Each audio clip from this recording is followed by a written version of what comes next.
Hello, everyone. Welcome to our next episode of FSI Seminar Series.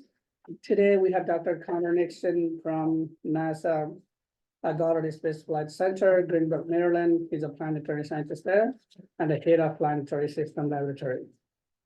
Originally from United Kingdom, he earned a BA in Natural Sciences from the University of Cambridge, as an MS in radio astronomy from University of Manchester, and DPhil in atmospheric and planetary science from the University of Oxford. His research interests range across the atmosphere, surfaces, and interiors of the planet and small bodies in the solar system, with a particular focus on the atmosphere of outer planet and their ocean-old moons, including the possibilities for astrobiology. Let's welcome our speaker today, and then time goes. Thank you. Okay, thank you so much. Can everybody hear me? Yeah. In the back. Okay, so, well, I want to especially thank Chris and Julie and Daka for helping facilitate my invitation here to give this talk. I'm really excited to be here to talk to you about my results from the Webb telescope, or actually it's a team result, as I'll explain later, on Titan, which is really my favorite object in the solar system. And I hope if it's not your favorite object in the solar system yet, maybe it will be in 30 or 40 minutes from now. Let's see. Okay. So just to begin with, because I know probably not everybody is at the same level of their knowledge of Titan, and everybody's exploring different bodies all across the solar system. So I'm going to say a little bit like why I think Titan is exciting and unique place to study. And then just a little bit of filler in about the Webb telescope in case you're not fully familiar with that, and then kind of delve into the results about what we're seeing so far. So I start a lot of my talks with some slide like this, which is showing the moons of the solar system. And one of the things that I hope you can see immediately is that Titan is not like the other ones. It's the odd one out. So all of these other bodies, you can see they have surface features. And with Titan, I hope you can see that it's got this bland appearance. It should be pretty obvious that unless it's got some kind of miraculous surface, you're really not seeing the surface. And this was kind of realized quite early on. We just couldn't see the surface of Titan. In fact, we're looking at a very thick, hazy, dense atmosphere, maybe a little bit like Venus. And actually, for a long time, we didn't even know how big Titan was, which is how it got this name of Titan being the biggest moon in the solar system. In actual fact, it's only the second largest. Ganymede is actually larger by 70 kilometers. But because we didn't know where the surface of Titan was, it was not actually discovered where the surface was until 1980, when Voyager 1 flew by Titan, did a radio occultation, and then that was able to penetrate through the atmosphere down to show where the surface was. But even Voyager was not able to see the surface. That didn't come until later, until the 90s, because the cameras were all focused in the visible part of the spectrum and could not see through the atmosphere. So a little bit, delving into some of the details.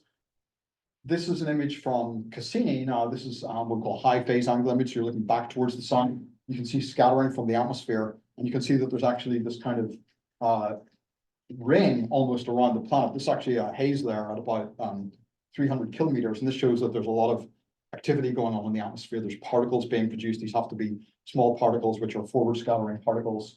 And then you can see the dense lower part of the atmosphere. Again, it's not the surface. And on the right here, I have a cartoon of what we think is happening in the atmosphere. Basically, most of Titan's atmosphere we know is composed of just mainly two species, nitrogen, which actually makes it a little bit like the Earth. It's about 95 to 98% nitrogen, and then it has about 2 to 5% of methane. So those are the two main things. You have sunlight coming in, you have energetic electrons from stellar magnetosphere. These are kind of blasting apart these molecules and recombining them here. Anyone who's got sharp eyes will actually spot this ESA diagram has a mistake in it. Nitrogen has a triple bond, not a double bond. So you go back to ESA and tell them to go back to chemistry school. But yeah, but the basic story is these molecules are recombining, and then you get all this rich, complex chemistry happening in the atmosphere, which makes hydrocarbons and nitriles. There's not a lot of oxygen, which in some ways is good because it allows a lot of complex chemistry without just ending up with like water and CO and CO2. But also it restrict some of the chemical families that can be made. So this has been a lot of my research, is trying to prise apart all the constituents of the atmosphere here. Yeah, so and this is actually a spectrum from the Cassini series instrument. This is a mid-infrared spectrometer.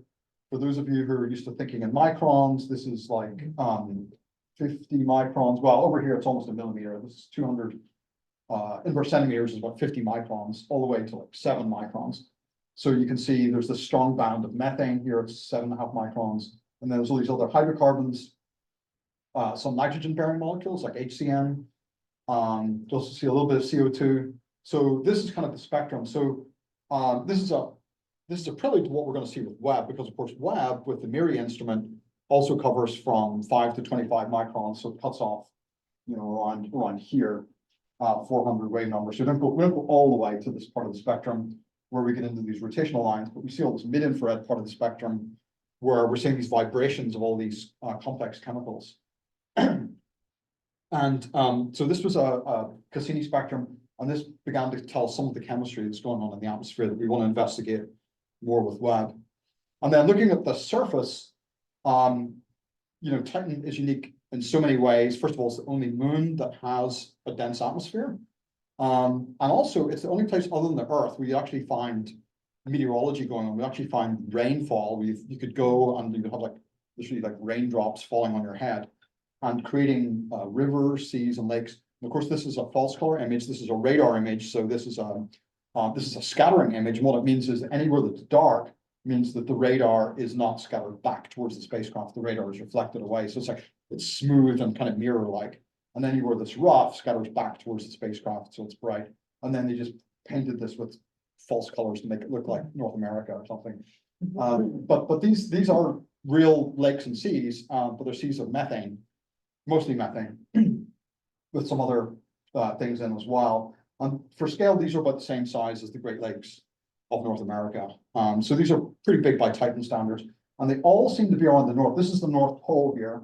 And you can see there's a little bit of difference between different like radar strips that were taken here, a little bit of difference in resolution. So this kind of pasted together. But all these lakes are in the north, and we see like almost nothing in the south. So that's a very interesting hemispheric dichotomy in terms of Titan's surface characteristics. Why they're all in the north is kind of like maybe like a long story to go into. But maybe in the past they were in other places. But right now we know that there's this, there are these lakes and seas in the north. There is evaporation. We see clouds. Cassini saw many clouds. There's far too many Cassini pictures to put in this talk, but please go and look online. And as you'll see with Webb, we were able to investigate some of this meteorology as well. So we know there has to be meteorology happening. The methane is evaporating, so it has to condense again. So going on to Webb, of course, this is our friend here with the 6.5 meter primary mirror. It's you know, a huge space telescope, which took many years to put together. And it's got 4 instruments on board, which are sort of attached to the back here. So on the lower part here, we have this big kind of diamond or kite-shaped sun shield, which is basically keeping the telescope and all the optics cold, because of course this is an infrared telescope. So the sun, you know, you want to keep the sun below the spacecraft in this sense. And then the spacecraft can point anywhere except towards the sun. And we have these instruments here, which are mostly in the near infrared. We have 3 instruments in the near infrared, and then 1 in the mid infrared, which is MIRI. The other ones are all working from 1 to 5 microns. And just to give you an idea of the spectral coverage, you can see here we have these near spec, which is the spectrometer, near cam, and then this nearest instrument, which are all working in the near infrared. They have different modes, you know, they have slit spectroscopy, imaging, coronagraphy. It's very complex. And then we have MIRI here, which is the mid-infrared instrument, which does the long part of the spectrum, which is where a lot of these interesting molecular signatures are available. So again, Webb is able to look in this sort of a region. So it has to maintain the shielding from the sun. And that means it has what's called a field of regard. So it can look between 85 degrees and 135 degrees from the sun, which means that if you want to look towards, for example, Saturn or Jupiter, and Saturn is on the other side of the sun, you're gonna have to wait for a while, until you can see these objects, twice per year. So this is actually the availability of these, of Titan. So on the top here, we have the solar elongation angle. So I mentioned that we can look anywhere from 85 to 135 degrees to the sun. So we have to wait until Saturn system reaches where one of these blue shaded lines are, and that's basically the availability. So of course, we had to wait for Webb to get launched, which took a little bit longer than expected, just by a decade and a half. But eventually, after launch and checkout in 2022, we were able to get our first data set. And then we got a second data set in 2023. And we're hoping to get a little bit more in this next period, 2024. So we, in these two periods, we basically looked on two different hemispheres of Titan. So Titan, a little bit like the Earth and the Moon, is actually tidally locked. So Titan always keeps the same face towards Saturn. So it goes around Saturn in 16 days. So there's always going to be a leading hemisphere and a trailing hemisphere. So in the phase 1, November 22, we looked at this trailing hemisphere here, and then in the second period, looked at this leading hemisphere. You can see some of the surface markings here. Now, of course, we're not going to be able to resolve these with Webb. This is a Cassini map made here. Of course, Cassini was like 1 million times closer than Webb. It was able to do much more close-up imaging. So with Webb, we're looking at much lower resolution image, but still able to do fantastic science. You can see here some of these darker regions near the equator. These are now known to be these dune fields. So if any of you have been in the lab in the back and seen the miniature dragonfly, you know the dragonfly is going to land somewhere in one of these equatorial regions of Titan in sometime around 2034, and go and investigate the dune fields and hop around, and then eventually get to one of the craters. You can see here, there's like one really large crater you can see here. This is Minerva. So this is about 440 kilometers per scale. And then in the north, we have these lakes here. So first results, okay. So this is kind of what we got from our first results. You can see that these are nowhere near the Cassini imaging standards, but there are definitely some features. And as you go from, this is like the shortest wavelength here of NIRCam, and then going to the longer wavelengths, we cut it off here at 2.1 microns. We actually go up to 5 microns with NIRCam, but the spatial resolution is a little bit better at the shorter wavelengths. And you can see here, you're seeing at different depths into the atmosphere. So maybe at the shorter wavelengths, you're just seeing scattering from the haze. But as you get deeper down, you can see perhaps here, you can actually see some surface markings. So this is one of the wavelengths where you can actually see in between the methane absorption. So the main problem getting through the lower atmospheres is the methane absorption. But you see here, there's some of this equatorial dune fields beginning to emerge. And then actually here, we see a cloud appearing, and this is in the troposphere, about somewhere between 10 to 30 kilometers above the surface. So this is a perfect filter here, this narrow band filter at 2.12 to actually see clouds. And yeah, so just kind of pointed out the location of this cloud, which appears in several different images. And then clearing things up, this is sort of an enhanced image here of the 2.12 micron showing this. There's actually two clouds kind of near the edge of the planet, which is interesting on both sides. And then there's this brighter area over the South Pole, which we're not quite sure if it's something to do with the haze or if it's kind of like a very broader kind of mist that is still lingering over the South Pole. And then combining different filters here, you can see a combination of those surface features, those equatorial dune fields, and the cloud, and then even some of the hints of some of these larger lakes and seas in the north. And you kind of indicated the dragonfly landing site. One of the interesting things is that the cloud is being seen near to the location of where the lakes and seas are. So we're beginning to get this connection between the meteorology of the methane clouds and the methane lakes coming together. We also did a bit of a kind of a tag team where we called up some of our friends who had time on Keck, and we're like, hey, you know, we see these clouds on Titan. Can you go and take a look? And they went and looked with Keck, which is even like a little bit of a bigger diameter mirror than Webb. So at certain wavelengths, they can do a really nice job from the Earth. They can't see all the wavelengths that Webb can see, but the ones they can see from the Earth, they can do a really nice job with their adaptive optics. You can see here this really nice sharp Keck image again, showing clouds, basically the same place, just like a couple of nights later. So that shows that these clouds are actually persistent. And maybe they're even linked to like a time of day effect, because they seem to be seen towards the the dawn and the dusk terminator on the planet. So here we kind of map the appearance of clouds on Titan. So this is over time, and this is latitude. So this is the south to the north, and this is how the clouds appear over time. And all these black dots or rectangles are different times clouds we're seeing, basically from the start of the Cassini period, which was 2004, and there's a little bit further back from Hubble, and then you see the clouds were in the south, in the southern summer, and then now they're actually appearing more in the north. And these yellow and red boxes are the new data points that we've added from Keck and Jwst. So the nice thing about this is we're able to extend this time base, which was otherwise would have been completely basically finished at the end of the Cassini mission. We would have been able to extend this, but we're able to extend this. So the people who are doing the simulations of Titan meteorology, this plot was actually made by Professor Juan Laura, who's up at Yale University, who runs this TAM, it's called Titan Atmospheric Model. It's a GCM, or Global Circulation Model, which predicts where the clouds and the rainfall is going to happen on Titan. So these contours are from his model, and then we're actually able to show how well his model agrees with the data points. So we're getting a pretty nice agreement so far. This again is a figure that he made just to kind of show what's going on in the atmosphere.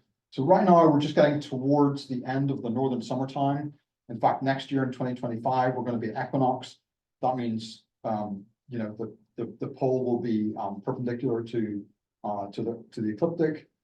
But right now we're still in northern summer. The northern hemisphere is tipped a little bit towards the sun, and that means there's more heating in the north. That means there's more methane evaporation happening in the north, which is driving evaporation off the surface, and you get rising humid air parcels that then cool down and form these clouds. And because Titan's a very slowly rotating body, it is thought to have just this sort of one big circulation cell that really just goes from somewhere in the middle of the summer hemisphere all the way to the South Pole. And then maybe this is where we're getting this haze over the South Pole due to some condensation. And the longitudinal appearance of the clouds is still a little bit debated. Like, why are we just seeing the clouds towards the edge of the planet? It may just be coincidence that we're seeing it at this time. Professor Laura argues that these are atmospheric density waves that are causing clouds to appear at particular longitudes, but there's still some debate as to whether there's also a time of day effect. So really interesting data in terms of helping to validate these climate models of Titan.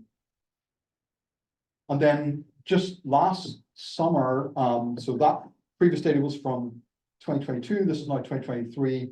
We were able to get more data. The ones in red here are from Webb, and actually the other ones are all from Keck, and we were able to get kind of nice time series showing, again, these clouds. You can see these bright clouds in the north. One of the interesting things is this filter here, where we really weren't seeing clouds before. This is a filter slightly higher up in the atmosphere, around 40 to 60 kilometers. We're able to see just in this last image, this cloud appearing, and it looks like it's almost like breaking through the top of the troposphere. So on the Earth, if you're familiar with, taking a plane flight at around 39,000 feet, you're really like at the top of the troposphere, just almost into the stratosphere in this region we call the tropopause. So we're seeing these clouds that appear to be getting right to the upper end of the troposphere, which is where you would expect them to stop rising. But if they're very vigorous convection events, they may break through into the stratosphere. So this is quite interesting here that we're seeing clouds getting to higher and higher altitudes than we'd seen before. And then this is our full time series here. This is actually just a figure I threw in because this is in our paper, which is submitted just to kind of show all the different observations we have over a couple of years and showing the clouds kind of coming and going. And then eventually this big cloud that we see seems to be rising to quite high altitude. We did some radiative transfer modeling just to confirm the altitudes. So what you see here in the upper plot is the different filters of the different wavelengths, and then the modeling as to where these filters are actually sensitive to. So there's a vertical line which shows the overall uncertainty in the sensitivity, and then there's like a box or a point in the middle that shows the peak sensitivity. So this BR gamma filter here, this one at the very far right is the one that just shows higher up in the atmosphere. So the fact that we detect the cloud here in this BR gamma, we kind of made this cartoonish thing here to show that this cloud is occasionally breaking through into higher altitudes because it's appearing in this filter, which is sensitive to the higher altitudes, compared to, most of the time the cloud is just seen in this much lower filter. So a lot of radiative transfer modeling to try and determine what altitudes the cloud is seen at, and there's so many uncertainties involved. It's hard to be precise, but by combining different filters, we can get some handle about the altitude range. And then going on to spectroscopy, which is the thing that I really love the most. Trying to look into all the molecular signatures. I put in this figure here just to give you an idea of the spatial resolution. So this is with the near spec integral field mode. This is a spectral imaging mode. So it has the IFU mode actually has like 30 by 30 pixels, so it's like three arc second by 3 arc second field of view, and within that Titan is about 1 arc second. So with Titan you get about sort of like 10 by 10 grid on Titan, and each one of these pixels then becomes an actual spectrum of thousands of points from 1 to 5 microns. So we have this really nice spectral imaging cube, and we haven't tried to do too much yet with spatially resolved data, but we've looked at combining the data across multiple pixels to get like a really high resolution, high sensitivity spectrum. So this is the spectrum here you get by combining those pixels across all the planet. You can see it's, first of all, it's very high signal to noise. There's almost no observable noise. Titan is almost like way too bright for Webb. So Webb is really intended to look at very, very cold objects. I know some of you are looking at TNOs and other things which are much, much colder than Titan. So Titan, basically you're looking at, if you're looking in the atmosphere, like 150 Kelvin, and even the surface 90 Kelvin is much brighter than you would get for TNOs and comets and things like that. So you can see we have these very strong methane bands in the near IR, which are very dominant, and the methane is the absorption, and then in between the methane bands, we see the surface, just reflected sunlight reflecting off the surface. So typically these windows here are where we actually do the imaging of Titan surface by looking in between the methane absorptions, looking at the light that's actually reflecting off the surface. And then at the longer wavelengths, we begin to see these molecular emissions of methane, hydrogen cyanide, and so on. And this of course is the short wavelength part of the spectrum. And then I'll show you in a second the mid IR part. And so we were able to see some emission bands which were not bright enough, or not Cassini was not sensitive enough to see some of these fluorescent emissions. So these are being seen for the first time. So by doing the radiative transfer modeling, we're able to get the temperatures and the physics of what's going on high in the atmosphere, where the atmosphere is fluorescing because it's not in thermal equilibrium. So the molecules are being pumped into a fluorescent state. So this is telling us something about the physics and the temperature structure of the middle and upper atmosphere on Titan.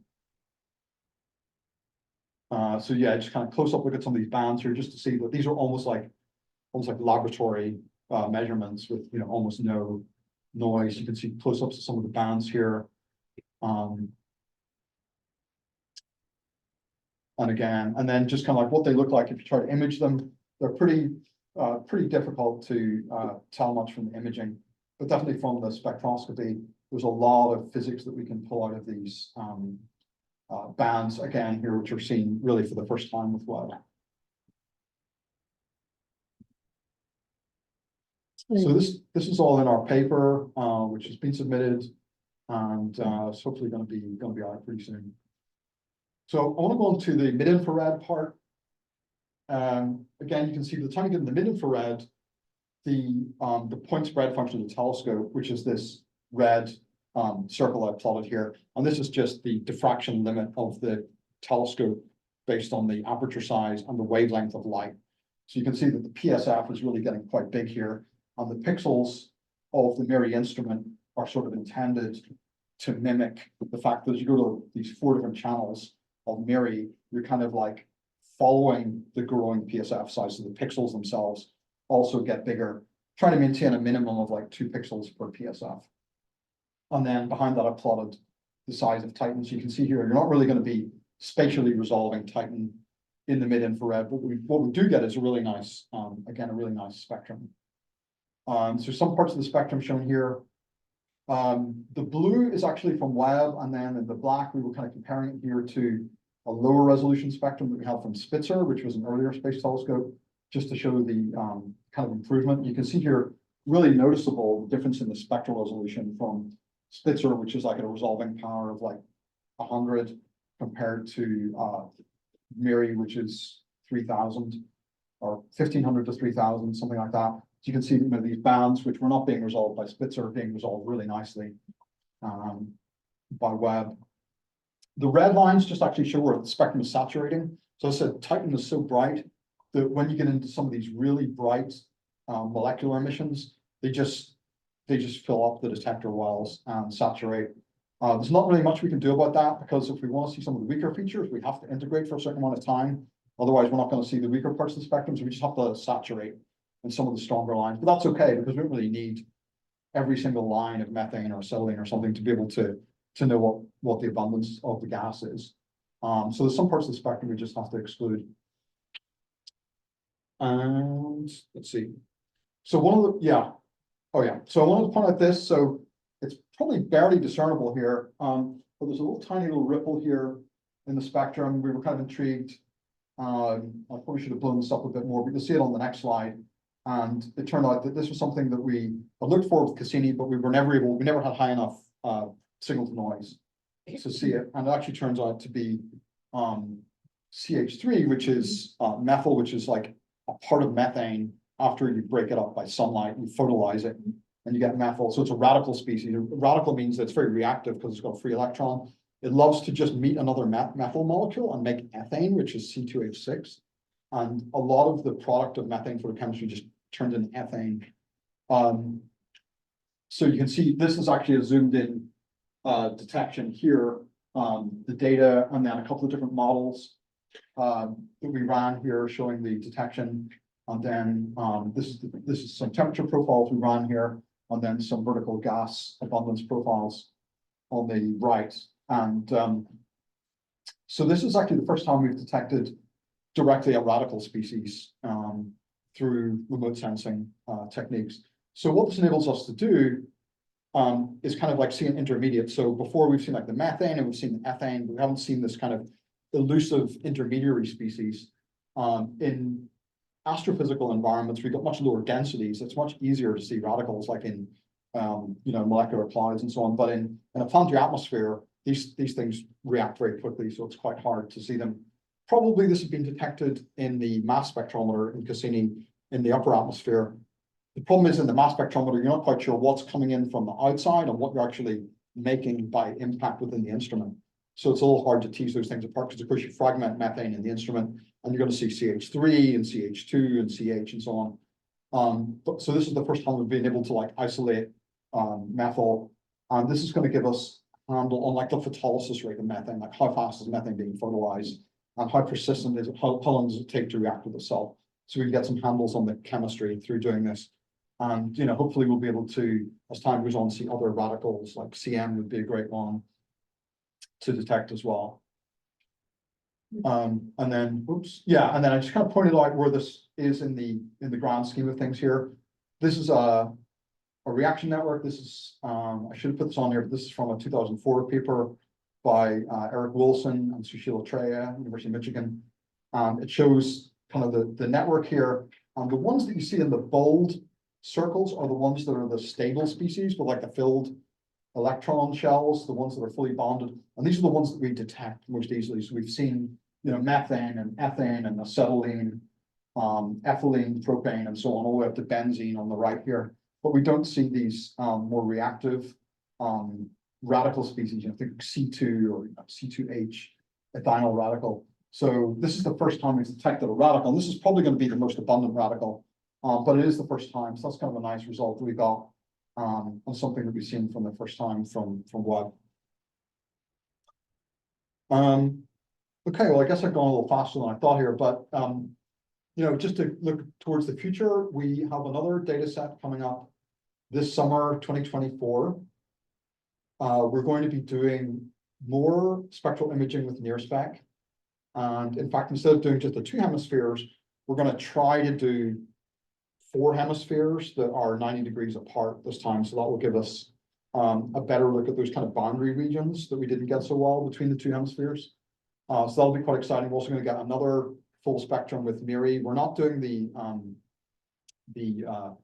near cam imaging this time around, but we will get a little more of that next summer in 2025, which is the going to be the equinox time.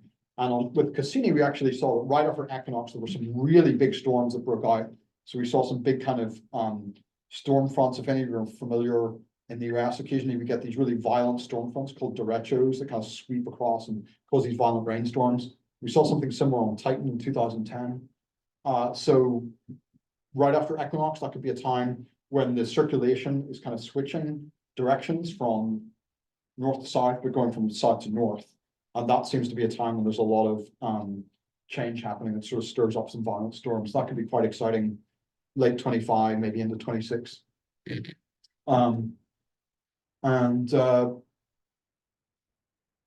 Yeah, so I've just kind of put some summaries on here. I think I've covered all this already. Our paper is submitted to Nature Astronomy, and I've heard from some other people here that this journal is being a little slow with the response times, but hopefully we'll get this published within the next few months, I hope. And we have upcoming observations, and yeah, I'll just leave it there and take any questions you have. Thanks for your attention. Okay.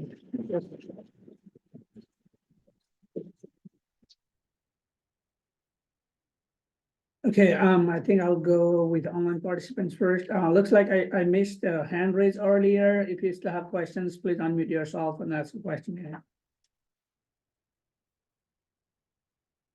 Okay, I have a question and message from Son Marshall. Why can't JWST look directly away from the sun? Solar illumination 180 degrees. It looked like it's the sun side would not be at the necessary angles.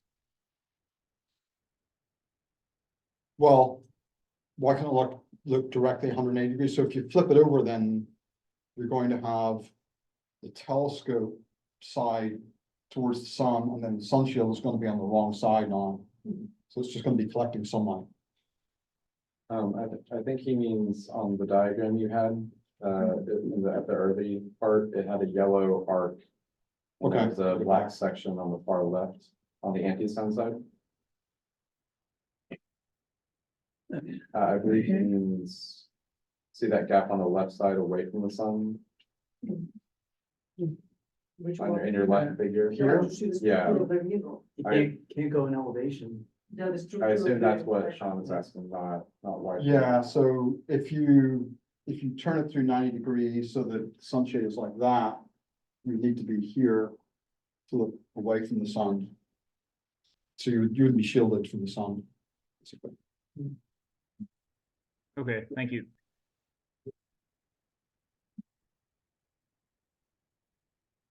All right, any other questions, please? I saw a hand raised from Kenneth earlier.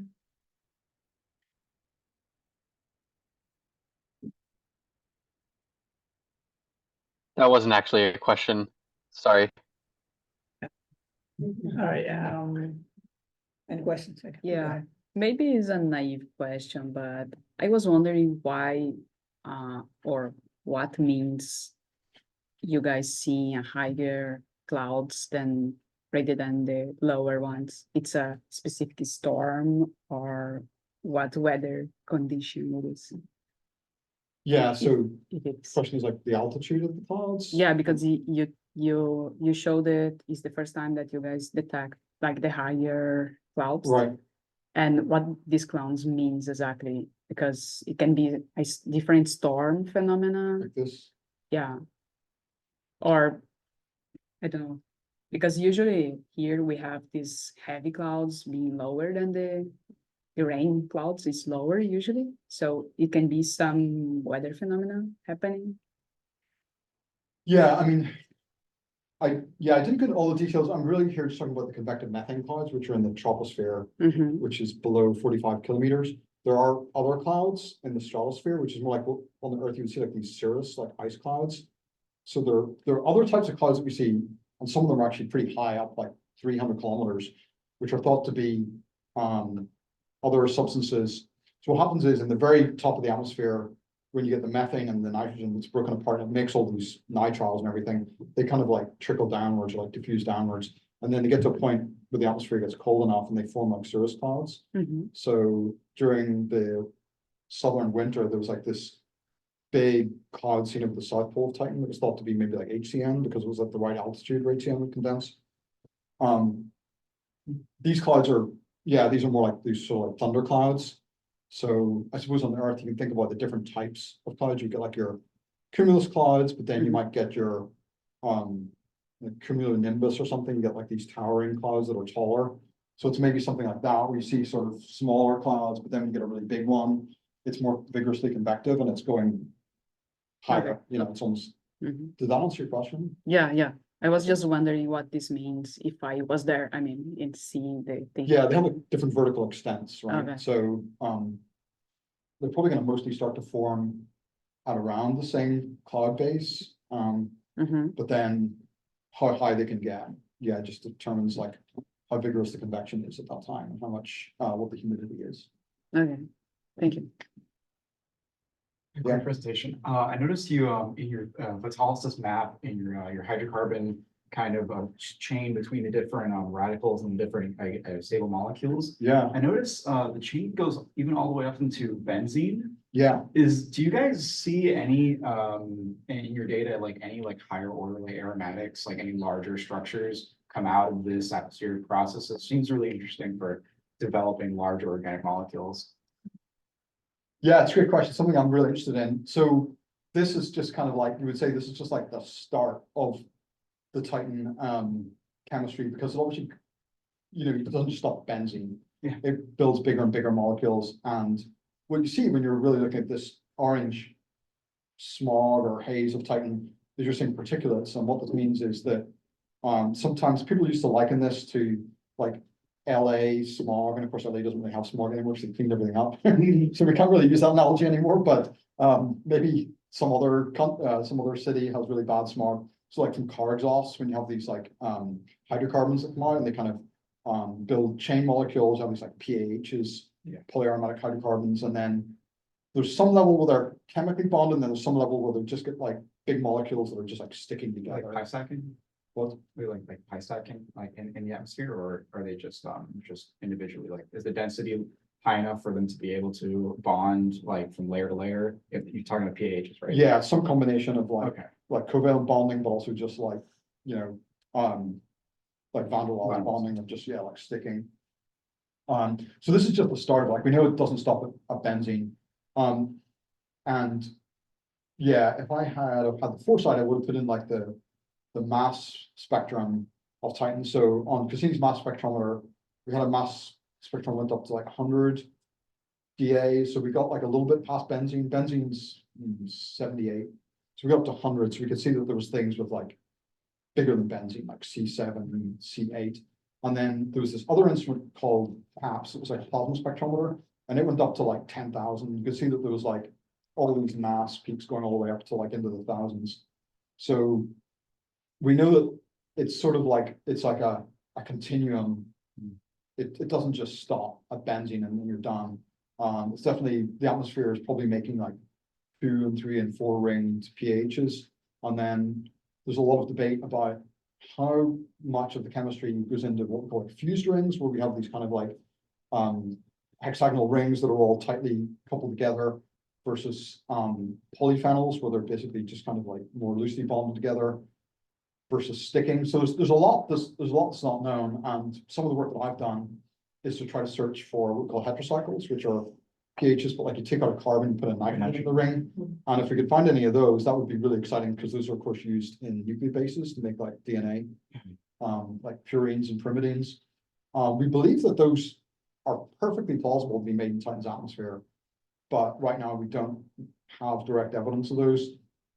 So there's really a lot of work to be done. So I do a lot of work with ALMA and other spectrometers to try to like look for like really exotic species. But yeah, I mean, you see, even since this plot was made, some of these species that are not highlighted in bold have been detected. Like we detected this one, this propydiene with RTF in 2019, and then 2020 we detected this one C3H2 with ALMA. These are actually not strictly radicals, but some of the other ones like C3H5, C2H3 would be a radical. But yeah, we're trying to push beyond that now, and we have some projects which are proposed to look for like things beyond benzene, like naphthalene or toluene, things like that. So that'll be the next level. Yeah, I don't know if we'll find them with Webb. What's one of the things with Webb is that the spectral resolution, even though it's pretty good, it's still like once you try to look for things, you see like a lot of acetylene and ethane, which kind of dominates the spectrum, and you really need to go like several orders of magnitude higher on spectral resolution to actually see in between these strong lines, look for weak lines of other things. So we have a spectrometer that we use on RTF in Hawaii, which is 2 orders of magnitude higher resolution than Webb. But of course, you can't see as well from the Earth's surface, so there's like pros and cons. And what we really needed was Sophia, but they took that toy away from us. So. Did you ever get to use Sophia? What's that? Did you ever get to use Sophia to look at Titan? Or did anyone, you know? Yeah, so very briefly, so I got one proposal through before they canceled it. It was like a year before it got cancelled, and then I got another one selected that was never observed, which is really tragic. So we got like, you're going to get those tiny bits of spectrum at a time. So we've got these little tiny little windows, and I was part of a project that was going to do a survey. So they wanted to survey 30 objects. Some of them were going to be evolved stars, some were going to be molecular clouds. And I managed to get Titan onto the list. So we're going to do a complete 5 to 25 micron survey of Titan, like super high spectral resolution that never got done. So it was really sad. But you know, I understand why they took away Sophia, because it was like costing like $2 million a paper. So it was kind of expensive to run.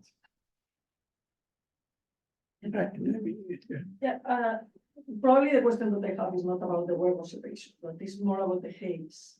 I'm wondering on the origin and evolution of this haze, because I'm just here on Earth to the dust storms that are transient phenomenon from dust raised at the desert, for example, at the Sahara, and brought by the winds to the Caribbean and to Florida. But the haze on Titan is stable. So does it come more from the surface? Is it from the surface, or is material that is formed by radiation on the atmosphere and more complex molecules, like it is suggested for Pluto, for example? So the question is, where does the haze come from? The atmospheric haze, is it coming from the surface, or is it coming from something that's made in the atmosphere? Yeah, It's definitely made in the atmosphere. it's made in the atmosphere. Yeah. And have any evolution of that haze also been observed, like the meteorology for the gas phase of the atmosphere? Is there meteorology for the haze also? Yeah, so the thinking is that because Titan's got a low gravity, so the atmosphere is quite extended, right? The exobase is actually really high. It's like 1,500 kilometers. But yeah, you start getting, I mean, Cassini was able to just fly through the upper parts of the ionosphere, kind of around 1,000 kilometers. But the idea is that these molecules get made and then they sort of grow in size through different processes, through chemistry or through sticking. And then once they get big enough, they begin to fall like a little bit faster. So you get this kind of like continuous downward motion of the haze. You're always making new haze at the top, but it's also always being lost at the bottom. And some of these bigger particles actually are going to form the nuclei for the cloud droplets, because as you know, on the Earth, you very rarely just like condense water just on the other water. It actually usually needs like a little piece of sand or a piece of salt or something like that to condense on. Even in the Enceladus plumes, when they disintegrated the plumes, they quite often find there was like a nucleation source in the middle. It's like a piece of salt or a piece of sand or something, which is pretty cool. So on Titan, the nucleation for these raindrops is actually these haze photochemical particles, which are, tens, maybe 100 microns, something like kind of size. And then, as they get bigger and bigger, then eventually they just start to fall exponentially faster. So what's happening is that we believe on the surface, if you go back to like these, like the surface here, we see this dark material. We think this is actually the atmospheric haze, which is which is coming on the surface.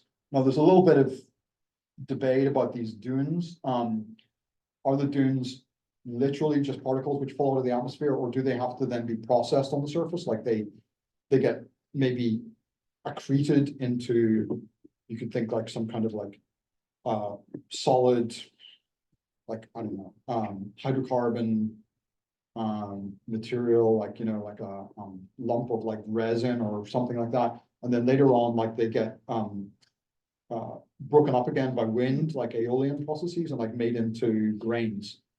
So there's actually quite a lot of debate about that. I mean, actually, Dragonfly will tell us, you know, and I know you're doing some wonderful research here on particulates and how Dragonfly is going to deal with all these particulates. So it'll be really interesting, both from an engineering sense, but also a scientific sense, to see what these dunes are made of. Of course, Dragonfly has got a very sophisticated mass spectrometer, which we're building right now at Goddard, called DRAMS. DRAMS is the mass spectrometer. And it's going to be able to ingest the atmosphere, but also ingest some grains from the surface, and even drill a little bit and get something, you know, a few centimeters down, and try to understand what is this surface material of these dunes. But yeah, a lot of this dark material, it seems to be organic. The brighter stuff is maybe more like water ice. So the density of Titan is about, 1.8 grams per cubic centimeter. So it's about halfway between water and rock.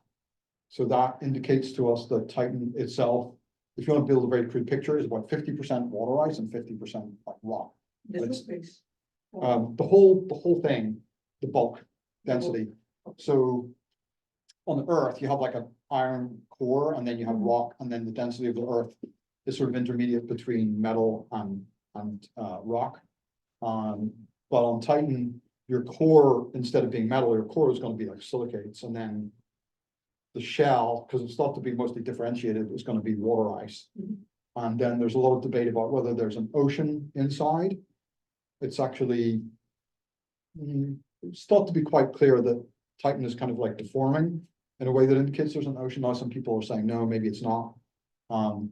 So we don't know for sure. And Enceladus we know for sure, of course, because we have the jets, but Titan seems to have a pretty thick ice shell. So, but it may be that you go far enough down, there's enough pressure and temperature to make into water, ocean inside as well. Yeah. I noticed that you are observing bracket gamma. In the galactic context, usually that line is coming from ionized hydrogen. Yeah, that's just the name of the filter. I mean, it's used for many things, right? But not, You don't detect bracket gamma lines in that? no. No, some of these like, sorry, I'm trying to find it.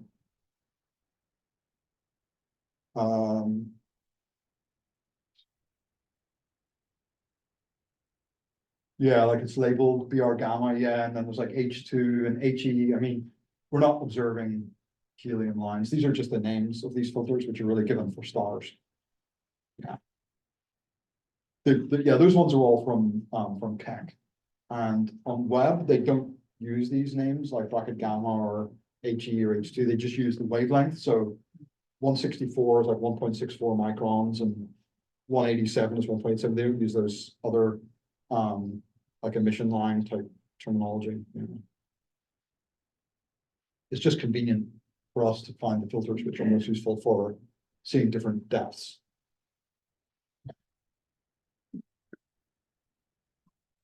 All right, any other questions? Just a quick question. Do you know where the methane comes from? Where does the methane come from? Yeah. Nobody knows. Yeah, it's a mystery. What are you appreciate? Yeah, just seems like they would just be just methane and nitrogen. Yeah, the origin of Titan's atmosphere is actually still pretty unknown. It's a bit of a mystery why it's the only moon that has an atmosphere. There's people have argued that it could originate in different ways. It's thought to be mostly endogenic now.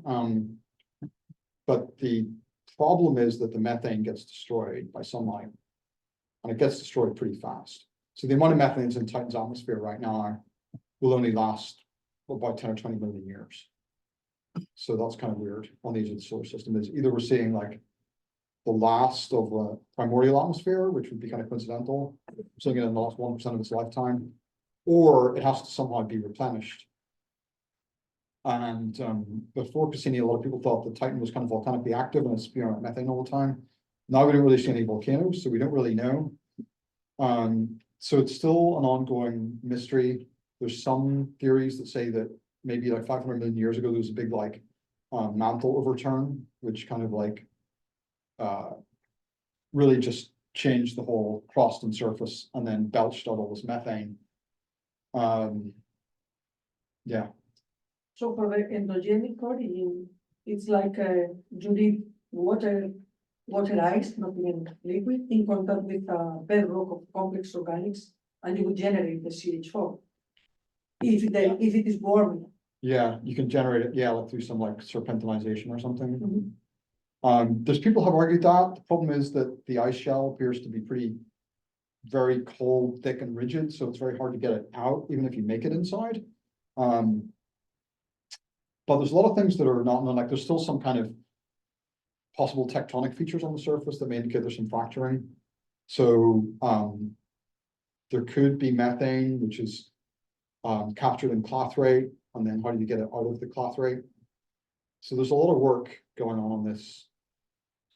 Yeah, it's quite an active area. Yeah, I mean, it's weird why Titan is the only moon that has an atmosphere, and if it's not really being replenished, it would eventually collapse. What's Saturn's atmosphere, you know, What's that? like, well, how is Titan's atmosphere different from Saturn's atmosphere? Yeah, good question. So Saturn, of course, has a lot of methane. But being a giant planet, once you create those, so Saturn, like Jupiter, it has all those fully hydrogenated species like methane, ammonia, and so on, because there's so much hydrogen. So every other element is going to be basically bonded to hydrogen, right? And there's methane on Saturn, and it does still have photolysis. So just like the methane on Titan, the methane on Saturn or Jupiter is also being photolized and turned into methyl and made into hydrocarbons. But the problem is, well, the difference is that because Jupiter and Saturn have this no solid surface, they have this very, very deep convection that happens. Basically, eventually, all of that ethane or propane, which you make, just eventually goes down deep enough into the atmosphere that from pressure, it just gets fully hydrogenated again, turns back into methane. So it's sort of like an infinite loop of recycling. So you can have methane, but it's always going to, it can be broken apart and then it's going to turn back into methane eventually. But on Titan, there's no recycling. When you make methane into heavier stuff, it just lands on the surface and it's down, unless you can recycle it. But there's no way to recycle it that we know of. So it's like a one-way trip for methane. So that's the Did the difference. methane also be trapped in the water ice, like we think is in comets and centaurs? Like in a clathrate? Yeah, I mean, it almost certainly happened that when Titan formed, there was methane in the clathrate. And then, of course, you can hypothesize it gets released, but the question is it still being released, or was there just like a big primordial atmosphere that's been decreasing over time?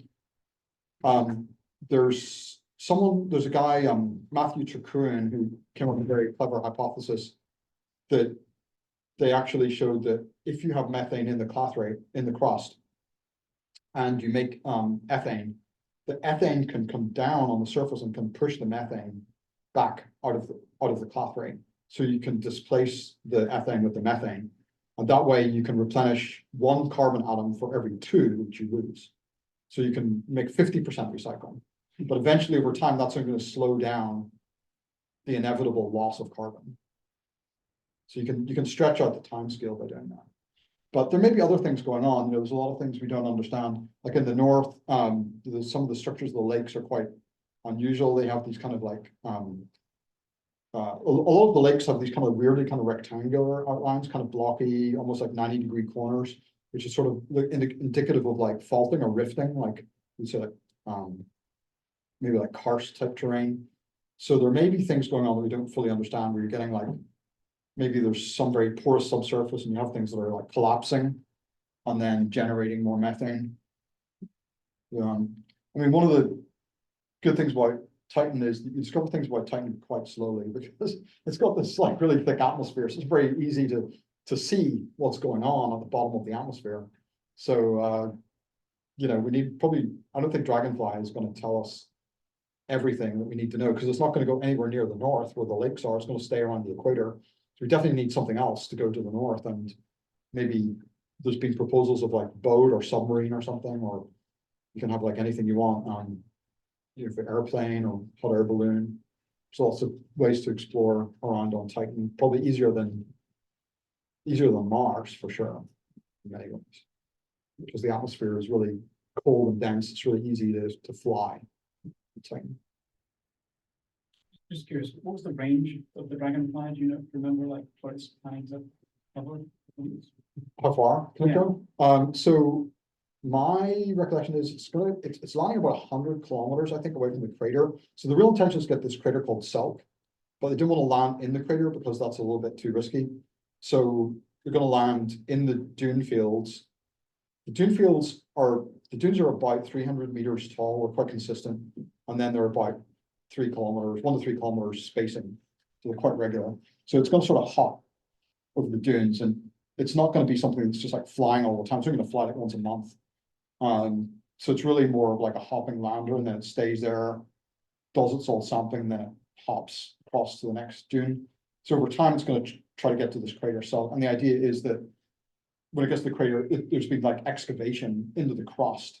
So the same way as on Mars, you know, Perseverance wanted to go to like this Jezero crater, and Curiosity, I guess, was in Gale crater. You know, you want to go to a crater because it's like done some of the work for you of excavating. So maybe you can see some sedimentary layers, or you've got some other material that's maybe fresher. So yeah. Okay, let's thank our speaker Yeah. again.